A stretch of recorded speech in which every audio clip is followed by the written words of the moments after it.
Everyone, আজ তো জোর এক্সাম শেষ হয়েছে, রিটেন এক্সামটা এখনো ড্রয়িংটা বাকি। আর ও হঠাৎ করে সন্ধ্যেবেলায় বলছে আমাকে এখন পকোড়া করে দিতে হবে।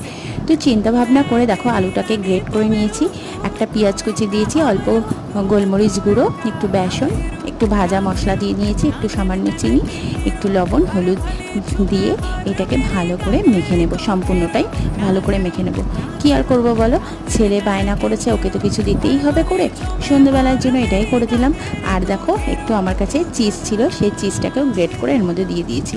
এবার সাদা তেলে কড়াইতে দিয়ে গরম করে অল্প অল্প করে ছোটো ছোটো পকোড়া ভেজে নিলাম। বাইরে তো বৃষ্টি পড়ছে, এরকম পকোড়া কিন্তু বাচ্চাদের করে দিতে পারো, তাতে বাচ্চারা কিন্তু খুব টেস্টি করে খাবে। আর এতে কিন্তু কোনো অসুবিধা নেই, বাইরের ভাজা পোড়া পকোড়ার থেকে এই পকোড়া কিন্তু বেশ টেস্টি। দেখো সস দিয়ে সার্ভ করে দিলাম, কি সুন্দর হয়েছে না খেতে, মানে দেখতে তো দারুণ হয়েছে, খেতেও কিন্তু দারুণ টেস্ট হয়েছে। তোমরা কিন্তু বানিয়ে ফেলো এই বৃষ্টিতে।